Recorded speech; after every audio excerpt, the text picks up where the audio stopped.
राधे राधे, जय श्री कृष्ण। तो हम भगवत गीता के अध्याय 2 में श्लोक 39 पढ़ चुके थे, जिसमें भगवान जो श्री कृष्ण हैं वो अर्जुन को ज्ञान योग के बारे में बता रहे थे, यानी बुद्धि से किए गए कर्म का महत्व बता रहे थे। उन्होंने समझाया था कि जब मनुष्य विवेक और समता से कर्म करता है तब उसका हर कार्य साधना बन जाता है। मतलब वो विवेक और समभाव में होकर कोई भी कार्य करता है तो उसका कार्य सफल होता है और वो उसकी साधना में काउंट होता है। ठीक है, अब हम अगले श्लोक में क्या पढ़ेंगे कि 40 में हम पढ़ेंगे कि श्री कृष्ण बताते हैं कि इस योग में किया गया थोड़ा सा भी प्रयत्न कभी व्यर्थ नहीं जाता, बल्कि यह मनुष्य को बड़े से बड़े भय से भी मुक्त कर देता है। मतलब अगर ये जो हम कर रहे, ये ज्ञान योग जो हम पढ़ रहे हैं, ज्ञान योग के द्वारा किया गया कोई भी कर्म अगर हम करते हैं तो वो हमारी साधना में काउंट होता है। जरा सा किया हुआ प्रयत्न जो होता है वो मनुष्य के हर कार्य को सफल बना देता है। ठीक है, और भय से मुक्त भी करा देता है। तो पहले हम 40वां श्लोक पढ़ेंगे, फिर उसके बाद उसकी व्याख्या जानेंगे। नेहाभिक्रमणाशोऽस्ति प्रियता वायो न विद्यते स्वलभ्यस्य से धर्म सस्य त्रायते महतो भयात्। अर्थात जब हम इस समबुद्धि समता मतलब बैलेंस के साथ केवल आरंभ ही हो जाए, उस आरंभ का भी नाश नहीं होता। मन में समता प्राप्त करने की जो लालसा उत्कंठा लगी है, यही इस समता का आरंभ होना है। इस आरंभ का कभी अभाव नहीं होता, क्योंकि सत्य वस्तु की लालसा भी सत्य ही होती है। अगर हम इस बैलेंस के मतलब बैलेंस के मार्ग पे चलते हैं तो इसकी लालसा मन पे रखते हैं तो एक तरह से सत्यता की खोज होती है। यहाँ यह कहने का तात्पर्य है कि इस मनुष्य लोक में यह मनुष्य ही इस समबुद्धि को प्राप्त करने का अधिकारी है। मनुष्य के सिवाय दूसरी सभी भोग योनियां हैं। अतः उन योनियों में विषमता राग द्वेष का नाश करने का अवसर नहीं है, क्योंकि भोग राग द्वेष पूर्वक ही होते हैं। यदि राग द्वेष ना हो तो भोग होगा ही नहीं, प्रयुक्त साधना ही होगा। बोला है कि ये जो मनुष्य योनि है, इसी में ही हम जो हमारे राग द्वेष होते हैं उनको समाप्त कर सकते हैं। बैलेंस बना के साधना करके, साधना हमारी किस प्रकार करेंगे, हम मनुष्य अपनी बुद्धि पर कंट्रोल करके और समता के मार्ग पे चल के मनुष्य है इस मार्ग को पा सकता है। सॉरी। प्रत्यवायो न विद्यते, सकाम भाव पूर्वक किए गए कर्मों में अगर मंत्र उच्चारण यज्ञ विधि आदि में कोई कमी रह जाए तो उसका उल्टा फल हो जाता है। जैसे कोई पुत्र प्राप्ति के लिए पुत्रेष्टि यज्ञ करता है तो उसमें विधि की त्रुटि हो जाने से पुत्र होना तो दूर रहा, घर में किसी की मृत्यु हो जाती है। अथवा विधि की कमी रहने से इतना उलट फल ना भी हो तो भी पुत्र पूर्ण अंगों के साथ नहीं जन्मता। परंतु जो मनुष्य इस समबुद्धि को अपने अनुष्ठान में लाने का प्रयत्न करता है, उसके प्रयत्न का अनुष्ठान का कभी भी उल्टा फल नहीं होता, कारण कि उसके अनुष्ठान में फल की इच्छा नहीं होती। जब तक फलेच्छा रहती है तब तक समता नहीं आती, और समता आने पर फलेच्छा नहीं रहती। अतः उसके अनुष्ठान का विपरीत फल होता ही नहीं, होना संभव ही नहीं है। विपरीत फल क्या है? संसार में विषमता का होना ही विपरीत फल है। सांसारिक किसी कार्य में राग होना और किसी कार्य में द्वेष होना ही विषमता है, और इसी विषमता से जन्म मरण रूप बंधन होता है। परंतु मनुष्य में जब समता आती है तब राग द्वेष नहीं रहते, और राग द्वेष ना रहने से विषमता नहीं रहती, तो फिर उसका विपरीत फल होने का कोई कारण ही नहीं है। मतलब ये बता रहे हैं कि जब हम अपने ये जो राग द्वेष मिटा देते हैं और हम किसी भी कार्य में अपनी बुद्धि को स्थिर करके चलते हैं, स्थिर करके चलते हैं, स्थिर भाव में चलते हैं, समता भाव लेके चलते हैं, तो हमें फल है हमेशा सही मिलता है।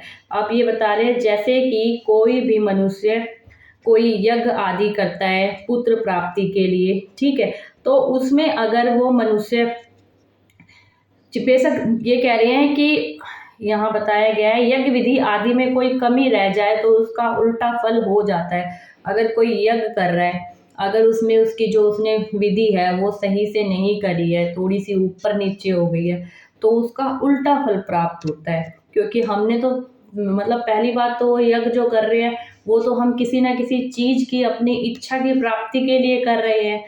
तो अगर उसमें कोई भी मंत्र विधि उच्चारण कुछ भी अगर गलत रह जाता है तो उसका जो फल होता है वो हमें उल्टा प्राप्त होता है, या तो प्राप्त ही नहीं होता, अगर प्राप्त होता है तो वो गलत तरीके से प्राप्त होता है। जैसे पुत्र के लिए किया है तो पुत्र प्राप्त या तो प्राप्त ही नहीं होगा, उल्टा उसका असर पड़ेगा है। अगर प्राप्त भी होगा तो जैसे कि पूर्ण अंग नहीं होंगे, कोई ना कोई कमी रह जाएगी, अगर हम इच्छा भाव से किसी चीज़ की प्राप्ति के लिए यज्ञ कर रहे हैं तो। वहीं उन्होंने उल्टा बताया है इधर की, इन्होंने यहाँ तक बताया है कि घर में किसी की मृत्यु तक भी हो जाती है अगर हम इसको, मतलब इतना उल्टा फल हो जाता है जब हम अगर यज्ञ आदि कराते हैं, अगर उसमें कोई कमी रह जाती है तो, सही से विधि पूर्ण नहीं होता है तो। परंतु मनुष्य इस समबुद्धि को अपने अनुष्ठान में लाने का प्रयत्न करता है तो उसके प्रयत्न का अनुष्ठान कभी भी उल्टा फल नहीं होता। अगर उस जो अनुष्ठान कर रहे हैं यज्ञ आदि में, उसमें अगर जो हमारी स्थिर बुद्धि है, हम उस समता भाव को लेके आते हैं, सम बुद्धि को लेके आते हैं, तो उसमें कभी भी उल्टा फल नहीं प्राप्त होता, ठीक है। वो अनुष्ठान हमें सही फल देता है, क्योंकि जब हम सम बुद्धि को लेके आते हैं किसी भी चीज़ में या अनुष्ठान में, तो उसमें हम दो चीज़ें होती हैं, या तो किसी फल की इच्छा प्राप्ति करना या नहीं प्राप्ति करना। पर लेकिन हम सिर्फ वो जो अनुष्ठान कर रहे हैं वो एक भाव के साथ कर रहे होते हैं, जिसमें ना तो हमें फल की इच्छा होती है ना किसी त्याग की इच्छा होती है। जब हमारी ये इच्छा बीच में चली जाती है, समबुद्धि में चली जाती है, तो हमें उसी वो जो अनुष्ठान कर रहे हैं उसका कभी भी कोई गलत फल हमें नहीं मिलता है।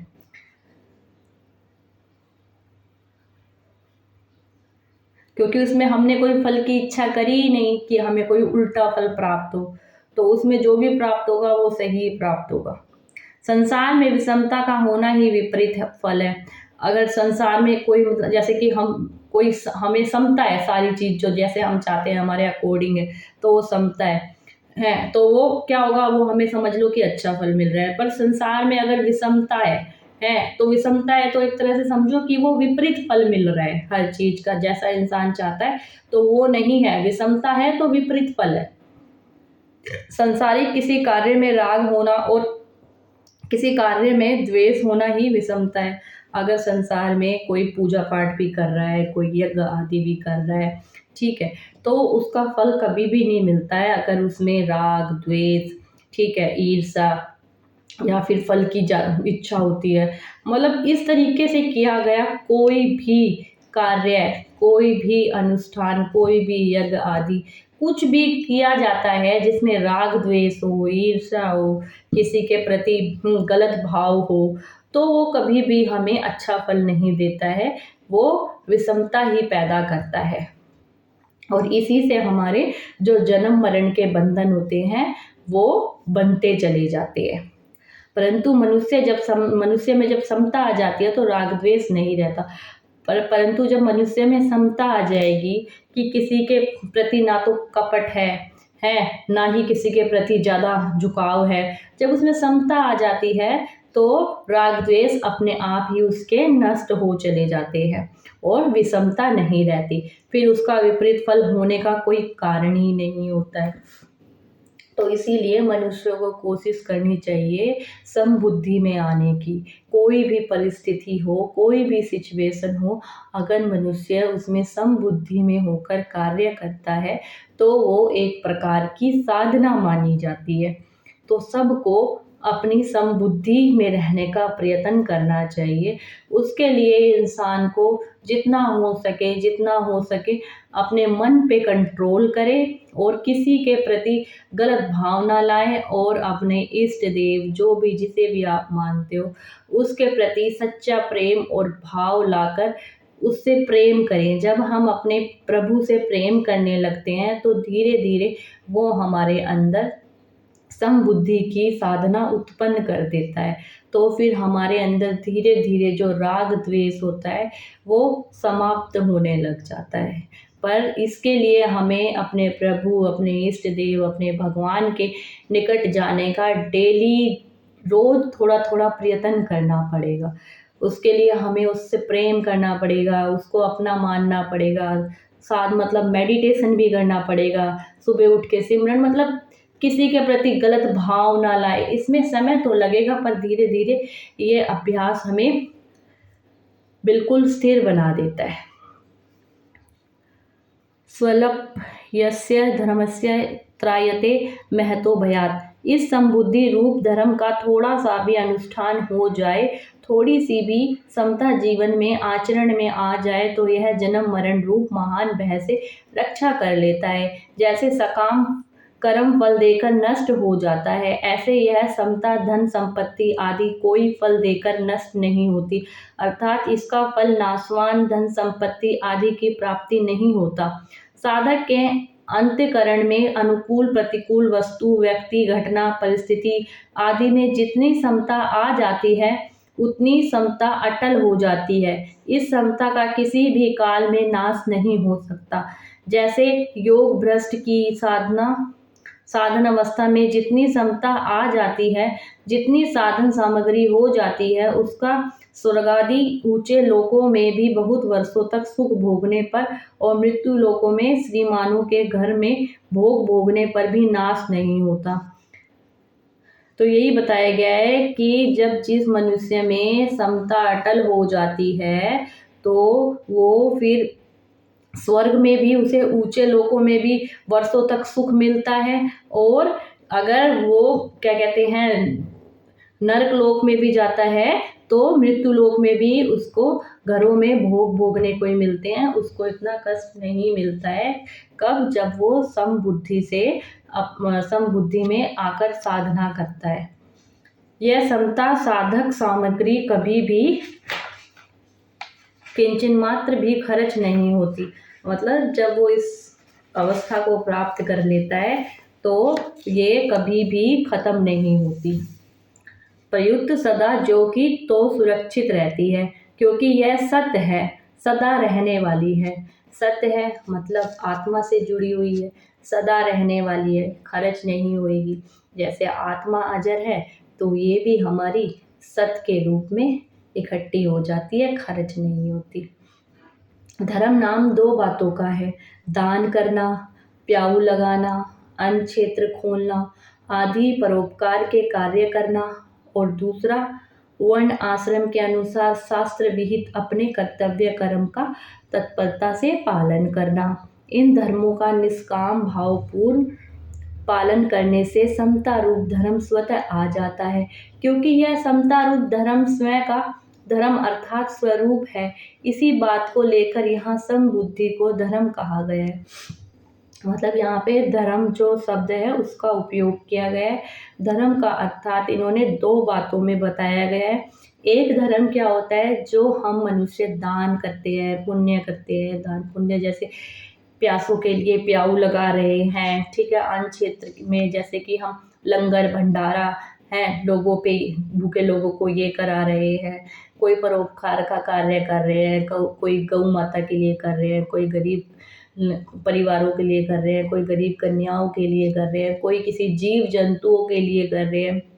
मतलब ये सब आता है हमारा धर्म कार्य में। एक प्रकार का धर्म इन्होंने ये बताया है, और दूसरा इन्होंने बताया है वर्ण आश्रम के अनुसार बताया है। उसमें क्या, उसमें बताया गया है कि मनुष्य को जो उसे कर्तव्य मिला है उसका पालन करना तत्परता से, वो धर्म बताया गया है कि जिसको जो मनुष्य की योनि मिली हुई है उसमें रहकर वो अपने कर्तव्य का पालन करता है तो वो भी उसका धर्म है। तो धर्म दो प्रकार के हैं, मनुष्य जो संसार में आकर सांसारिक जीवन जीता है, उसमें वो जो धर्म कर्म के कार्य करता है, ठीक है, जो मैंने बताया पुण्य के कार्य करता है, वो एक प्रकार का धर्म हो गया। दूसरा क्या होता है, दूसरा वो अपना जो उसे कर्तव्य मिला हुआ है मनुष्य योनि में, तो वो भी उसका धर्म है। तो उसको उस धर्म का भी अपना निष्ठापूर्वक कर्तव्य का पालन करना चाहिए तत्परता से। तो ये 2 प्रकार के धर्म बताए गए हैं। इसी बात को लेकर यहाँ समबुद्धि को धर्म कहा गया है कि जो मनुष्य इन दोनों धर्मों का पालन सही तरीके से करता है, तो यहाँ समबुद्धि ही बताया गया है कि वो समबुद्धि की अवस्था में आ जाता है, और उस धर्म को समबुद्धि का नाम दिया गया है कि वो भी एक प्रकार की समबुद्धि है, जब मनुष्य ये दोनों प्रकार के धर्म के कार्य करता है, धर्म का पालन करता है। तो आज हम ये जो है 40वां श्लोक, ये काफ़ी बड़ा है, 1 2 3 पेजेस इसमें और बचे हुए हैं। तो इसकी जो हम आगे की जो व्याख्या है वो कल करेंगे, आराम से करेंगे, क्योंकि इसमें बहुत अच्छी अच्छी बातें बताई गई हैं, डिटेल में व्याख्या दी गई है, तो उसको हम पढ़ेंगे। कल हम 40वें श्लोक में समता संबंधी विशेष बात के बारे में पढ़ेंगे। तो आज के लिए आप मुझे विराम दीजिए, आज्ञा दीजिए। थोड़ी 2-3 दिन से तबीयत भी ठीक नहीं लग रही है, तो इसको हम कल आगे लेके चलेंगे। तब तक के लिए धन्यवाद।